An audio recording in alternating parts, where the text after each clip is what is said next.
Um outro desafio dentro desta palavra aqui é exatamente o buscar conhecimento. Porque no versículo 35, Filipe chega para o eunuco e fala, você está entendendo o que você lê? Né? Ele fala, como é que eu vou entender se não tem quem me explique? Então, se você tem chamado... Tem que se preparar. Você tem que se preparar. É isso mesmo. Você tem que estar preparado. No livro de João, não me lembro agora o capítulo, o versículo, também não sou obrigado a saber tudo. Você já sabe bastante. Já sei muito, né? Senão fica demais, eu ficar pavão aqui. Mas está no livro de João, se você não acredita, você procura lá depois. Jesus disse assim, é uma boa oportunidade para você aprender. Jesus diz assim, eu vou voltar para o Pai e quando vier o Consolador, ele vos ensinará tudo o que vocês precisam saber e vos fará lembrar das minhas palavras. Eu não tenho como lembrar daquilo que eu não li, daquilo que eu não ouvi, daquilo que eu não vi.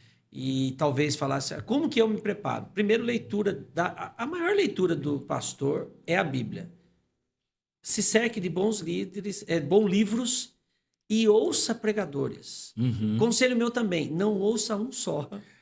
Apóstolo, olha, rapaz, eu me identifico muito com você, cara. Eu penso exatamente assim. Porque você vai pegar tiques que talvez não sejam necessários. Nós sabemos, quando você tem uma certa experiência, que quando você começa a pregar, por exemplo, eu vi minha vida toda o meu sogro pregar.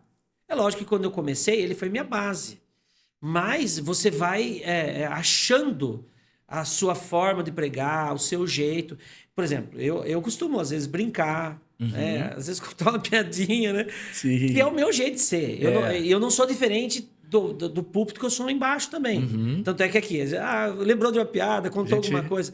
Eu também sou desse jeito no púlpito. Eu vejo assim que, se você deseja, né, enfim, crescer em alguma área, você tem que se aproximar daquela pessoa que te inspira, que já chegou ali onde você deseja chegar. Às vezes as pessoas querem crescer, elas querem fluir, mas elas acabam se inspirando nas pessoas que não tem a ver com o chamado dela, né? Chega um momento que é aquele momento de colocar em prática. É verdade. E não existe ensaio em frente ao espelho, não existe... Colocar em prática é dizer, ok, eu vou. Tem hora que não tem, é a decisão de ir, né? Deus chamou, Deus colocou... Quando Deus me chamou para abrir, né, o ministério, nunca tive isso na minha vida. Eu tive uma crise de labirintite. Eu lembro que por volta das 7 horas da manhã, no domingo, eu escutei um barulho no meu ouvido, falei, aquele barulho muito agudo, e eu me segurava na parede e na cama. Eu falei, vou cair. Como que eu vou cair se eu tô na parede segurando na cama? Não tem como cair, né? Vira tudo, né? Foi horrível. Passou algumas horas, eu falei, vou ao médico. Fui ao médico, cheguei lá, a doutora fez os exames, falou, olha, tá tudo bem com você, tá tudo normal, seus exames tá tudo certo. Ela falou, normalmente as pessoas que passam por isso, que nunca tiveram labirintite, é porque ela tá sob uma grande pressão psicológica às vezes. Aí eu quase falei pra ela, tu és doutora ou profeta? O estresse violento. Exatamente, por quê? Chegou aquela hora que eu vou.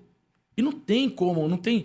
peraí, mas então eu vou assim, eu começo aqui, ou eu abro ali, eu faço... Não, Deus te deu aqui, é isso que você vai fazer, com o que você tem na mão, você vai ter que ir.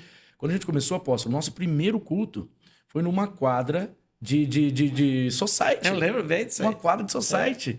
Nós tínhamos quase 200 pessoas na quadra de society. Então, não tinha o lugar certo, o momento certo, a hora certa. Se Deus te chamou, você tem que ir. Olha o que, né, Felipe? É o famoso espírito de ousadia. Espírito de ousadia. E que não vem da gente, vem de Deus. Não, vem de Deus. Né? Apóstolo, a nossa última pergunta, a pergunta pode Deus. É a cereja do bolo. Essa é a cereja do bolo. Entendi. É a pergunta pode Deus. Pode ou não pode Deus? Eu quero aqui te perguntar o seguinte.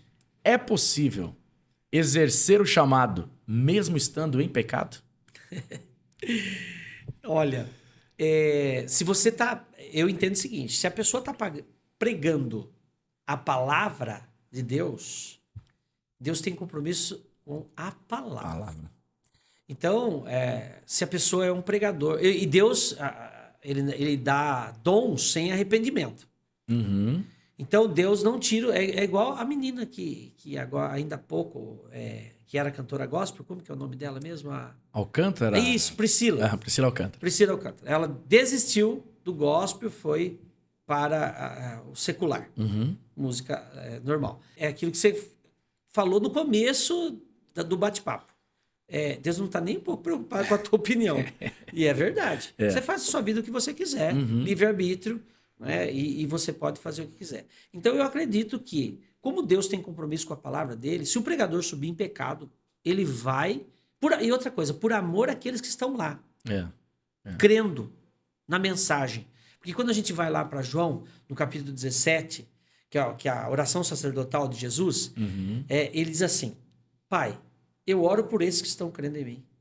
Eu oro por aqueles que um dia virão crer em mim, mas eu não oro pelo mundo. Então, olha o compromisso que Deus tem com aqueles que estão crendo. Aquelas pessoas que são ouvintes de um pregador que está em pecado no altar, ou seja, onde for, Deus tem misericórdia daqueles que estão crendo. E se ele está pregando a palavra verdadeira, Deus vai usar ele, porque é a palavra que faz diferença.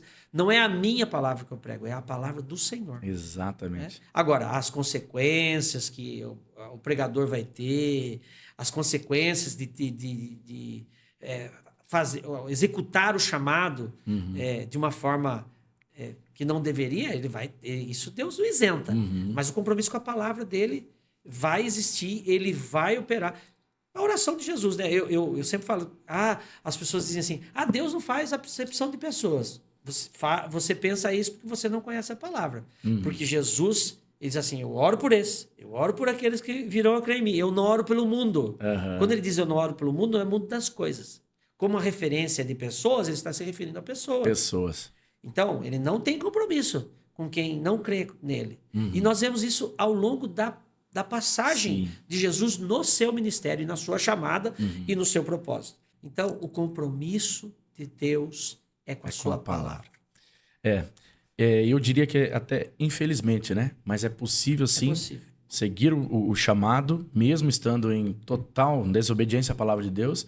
Eu digo infelizmente porque essa pessoa vai ficar, infelizmente, cega, não vai perceber, vai achar que Deus está achando legal, só que ele vai pagar um preço muito alto lá na frente.